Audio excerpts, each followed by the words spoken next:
Olá, meus amados. Constantemente, como pastor, eu sou perguntado o que é uma igreja verdadeiramente bíblica, cristã e fiel.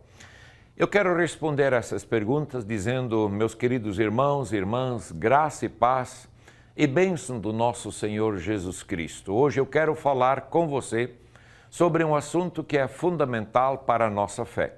O que é, afinal, uma igreja verdadeiramente bíblica, verdadeiramente cristã e verdadeiramente fiel ao Evangelho, respondendo uma pergunta que muitos membros fazem: o que é ser igreja? O que é uma igreja?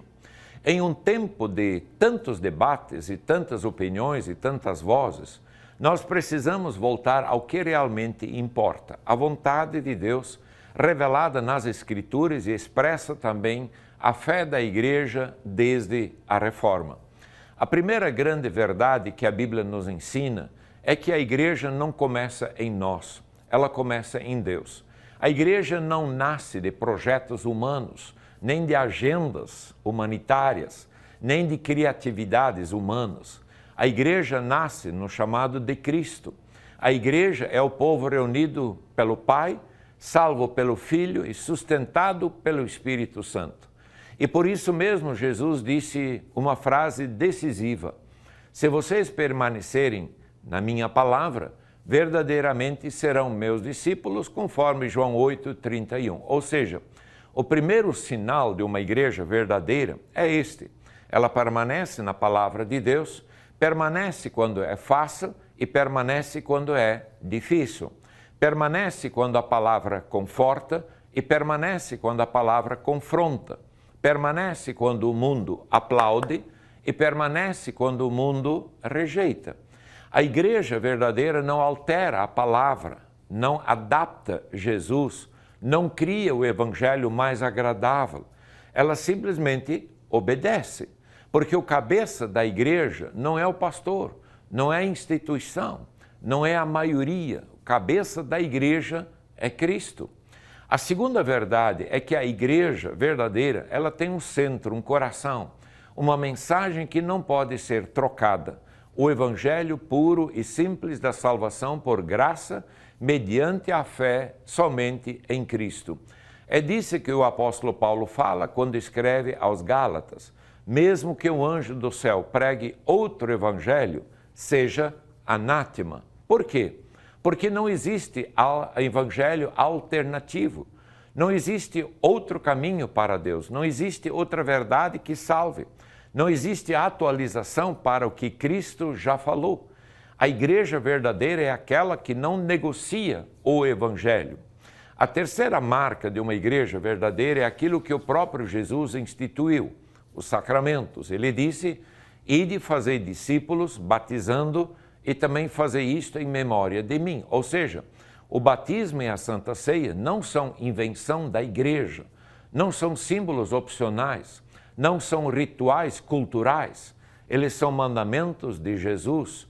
E uma igreja verdadeira administra corretamente os sacramentos conforme a palavra, sem inventar, sem modificar, sem reinventar seu significado. Essas três verdades, fidelidade à palavra, pureza do evangelho e a correta administração dos sacramentos, são tão fundamentais que os reformadores as colocaram no centro da Confissão de Augsburgo, no artigo 7º, que diz: a igreja é a congregação dos santos, na qual o evangelho é pregado puramente e os sacramentos são administrados corretamente. É isso, simples assim, profundo assim e eterno assim. A igreja verdadeira não é definida pela sua aparência, seu tamanho, seu estilo ou sua popularidade. Ela é definida pela sua fidelidade a Jesus.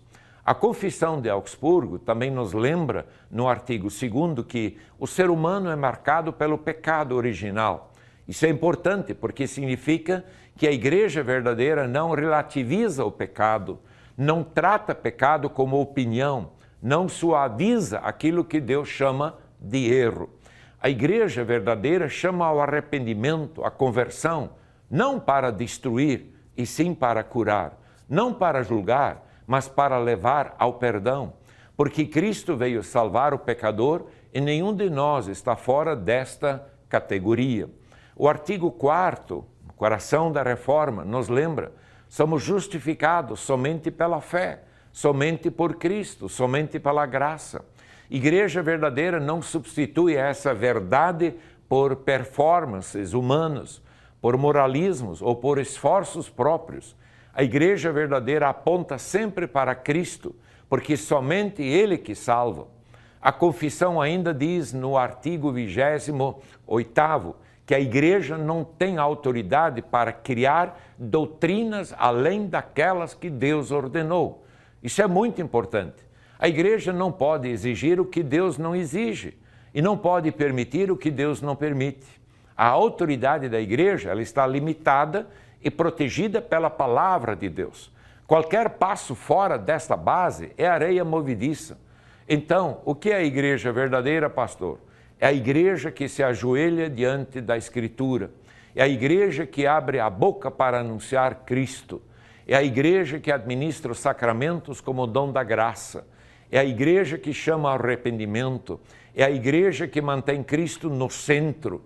É a igreja que vive a santidade não como perfeição, mas como compromisso. É a igreja que sabe que não pertence a si mesma, mas pertence ao Senhor. E se existe algo que define a igreja, é o verbo servir. Jesus disse: eu não vim para ser servido, mas para servir.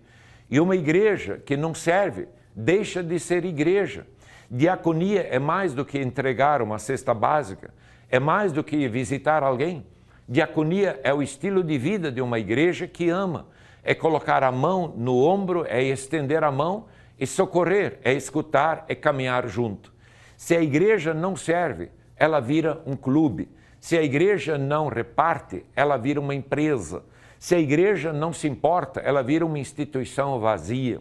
A igreja verdadeira, ela cuida dos pobres, dos feridos, dos solitários, dos quebrados. Isso é diaconia. A igreja não foi chamada para viver isolada, afastada ou escondida. A igreja é comparada com o sal da terra e luz do mundo. O sal não pode ficar guardado no saleiro, a luz não fica escondida debaixo da mesa. Uma igreja precisa impactar sua cidade, sua rua, seu bairro, suas famílias. Ser relevante significa estar presente, ser útil, ser ponte, ser voz de esperança, ser braço de misericórdia, ser testemunho de Jesus nesse mundo. Uma igreja irrelevante é uma igreja que existe, mas não faz falta. E isso nunca foi sonho de Deus. O que move a igreja não é uma ideologia, é o Espírito Santo. É Ele quem convence, transforma, purifica, levanta e guia. Mas quando ela segue o Espírito, ela floresce. E, meus queridos, quando uma igreja permanece fiel à palavra, ela pode até agradar a todos, mas ela agrada aquele que morreu por ela. E isso é tudo, porque no fim a igreja não será avaliada pelos aplausos do mundo, mas pela fidelidade ao Evangelho. Jesus disse: assim como o Pai me enviou, eu envio vocês. A igreja existe para fora, ela tem uma mensagem, ela tem um propósito, ela tem uma missão. A igreja é a comunidade dos que foram alcançados pela graça e querem alcançar outros com a mesma graça. Uma igreja verdadeira é aquela que pode ouvir a voz do Senhor e responder: eis-nos aqui, Senhor. Não somos perfeitos, mas somos teus. Uma igreja verdadeira é aquela que vive debaixo da cruz, anunciando o perdão. Uma igreja verdadeira é aquela que ama pessoas, que não sacrifica a verdade. Uma igreja verdadeira é aquela que espera com esperança o dia glorioso em que Cristo voltará para buscar o seu povo. Eu creio, com estas palavras, eu respondi a pergunta: o que é ser igreja? Que Deus nos abençoe, que Deus abençoe a nossa vida, que Deus abençoe a nossa igreja. É o que nós pedimos em nome de Jesus. Amém. Um grande abraço.